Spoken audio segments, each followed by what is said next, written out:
Hosted by Mike, the Big Cheese. Jizzy, this is Mike. How are you?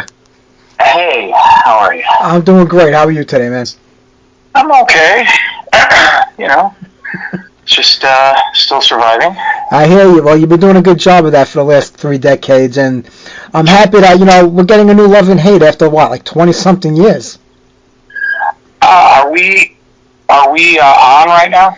We're being recorded. It's recorded. Okay. Well, the other Love Hate guys have sort of retired, so it's just me now. Hence the word Jizzy Pearl's Love Hate, and new record coming out in February next year. That's incredible. I know we've been getting samples over the last few months. We just got Wanna Be Somebody, another great song. I mean, this kind of reminds me of the old days and the old school Love Hate. I mean, was there a conscious effort to try to recreate what you guys did? It's a different band now. It's you, like you says, and different plays. But did you try to recreate that classic sound, or was it just a natural thing because it was a part of your life for so many years? I guess it was just a natural thing. I mean, I have a certain liking for old school rock, like AC/DC and Led Zeppelin and Aerosmith and stuff like that. So that probably just comes out in the writing. That's the stuff that I like. I wouldn't try and be something that I'm, I wouldn't try and play songs a 20-year-old would like, because I'm not 20. I completely get that. I mean, when you think about it, it was a lot of debauchery, a lot of, rebellion, a lot of rock and roll back in the day. Is that still relevant now? I mean, as we get older, isn't it kind of keep that image up and write about that type of stuff? Well, I don't know about that.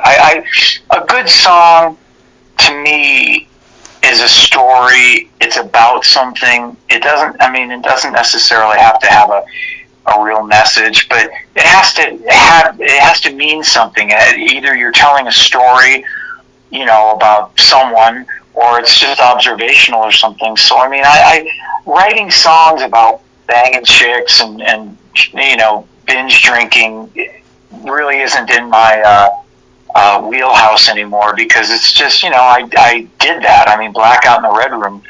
Try and get that song on the radio. It's a song about blacking out when you're drinking. Yeah. It's a different world we live in today, and I get that. But do you think, because we live in such a woke society right now, people are actually afraid to kind of write how they feel or to write about things that, even if they don't believe it, it's just interesting or fun, that they're kind of censoring themselves not to be put on a list somewhere?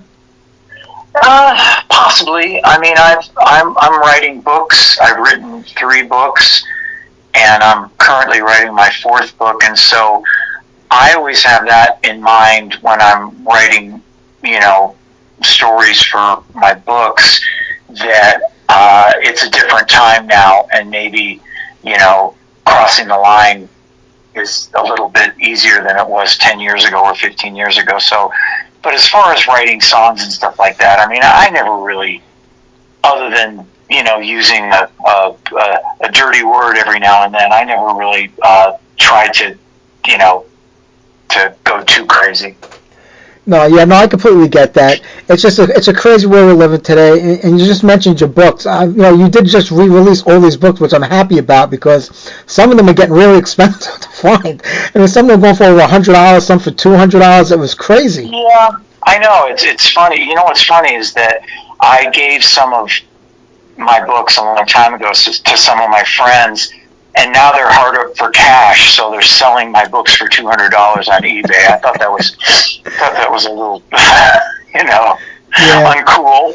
But you're right. People can get the books at jizzypearl.net. It's a website, and one of them's already sold out. And like I said, I'm busy writing the 4th book, and it's coming out great. And it's a great, books and music are different, but they're both awesome ways to express yourself. And the Golden Robot guys are excited about my new record, and I'm excited about it too. So it's all good.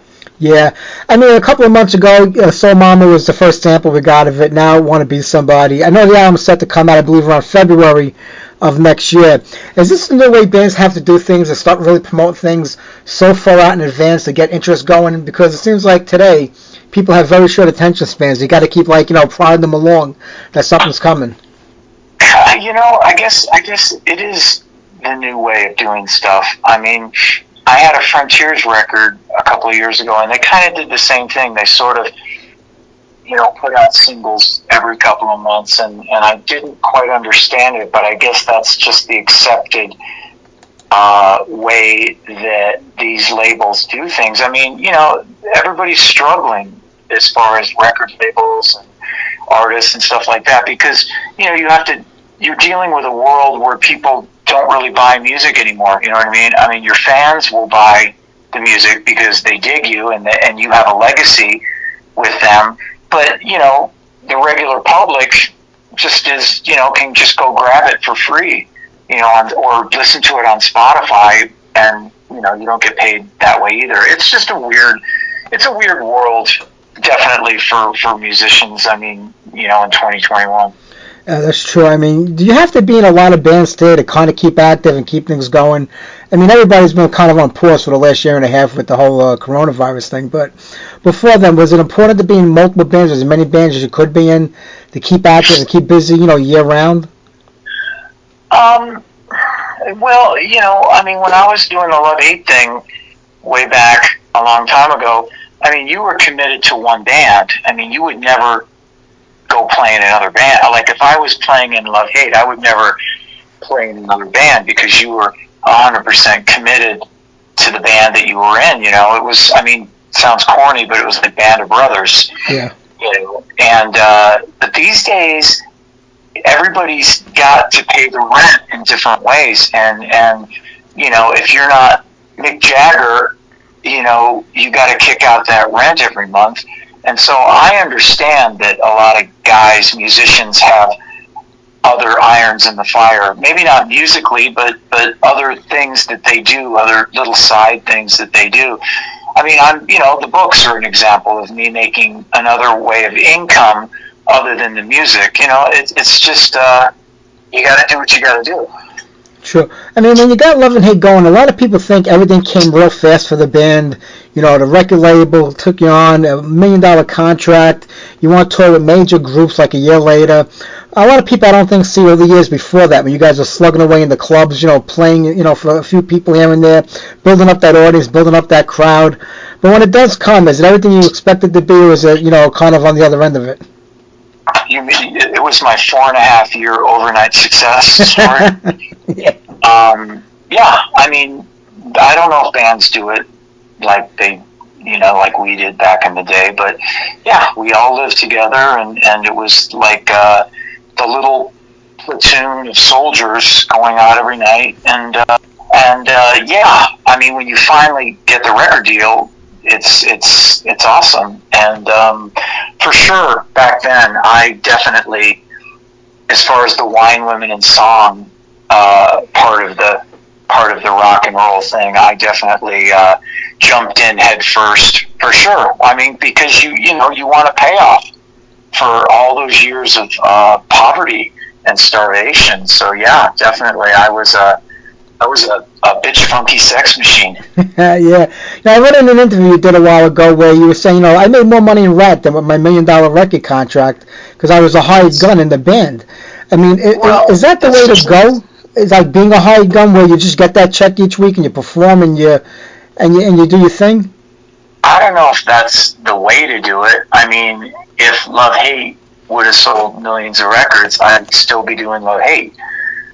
For sure, because it's my music and it's what I enjoy. But we didn't sell millions of records, so financially speaking, it makes more sense for me today in 2021 to work with a national band that sold 15 million records, like Quiet Riot did. Yeah. Well, you think Blackout in the Red Room was probably one of the best debut records by any band, in my opinion. I mean, I love that album.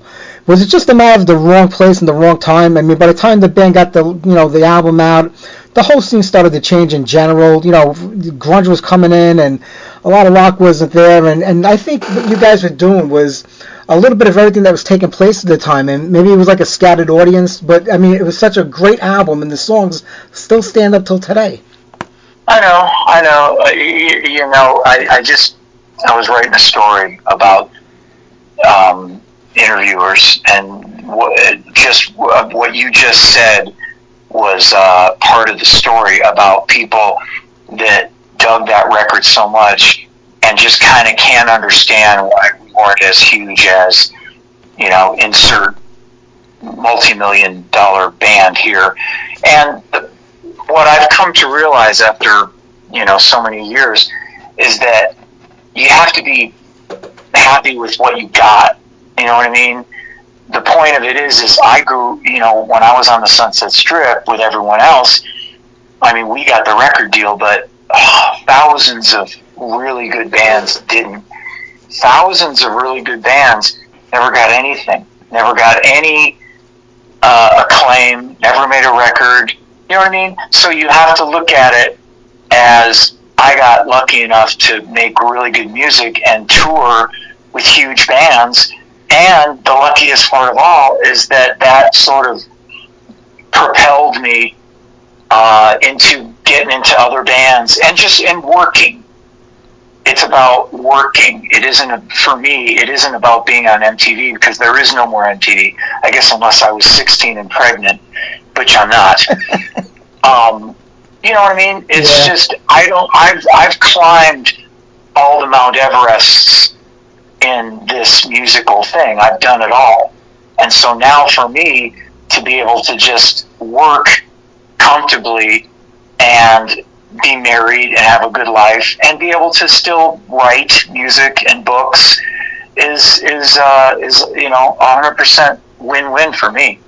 Yeah. Is this the kind of business where you really do have to reinvent yourself all the time, or at least kind of roll with the changes and, or maybe see in advance what's coming if you can?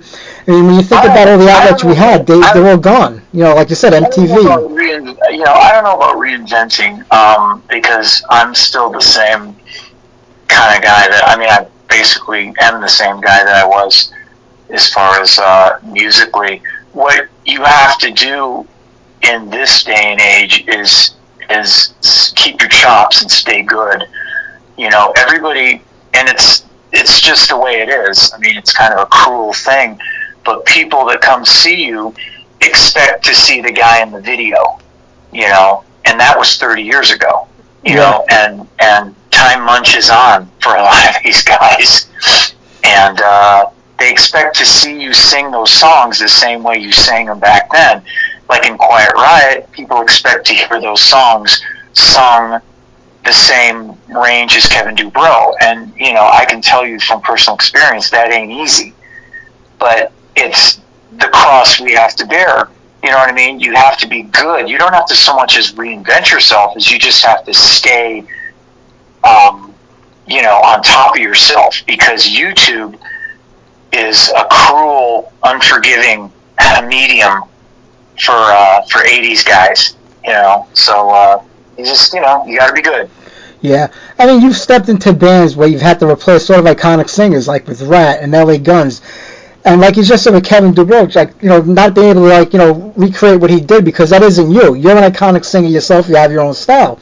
So when you step into one of those bands, I mean, how do you figure out, how to approach it? Do you say, I'm who I am, I sing who I am, people know me, I'm not an unknown, I've been around a long time doing this, I'm going to give them my version of what it is, and hopefully they'll like it and go along for the ride? Or do you try to recreate some sort of aspect of, that original song? Like it says, Come On Feel the Noise, or Mental Health, or any Rat or LA Gun song that was popular at the time.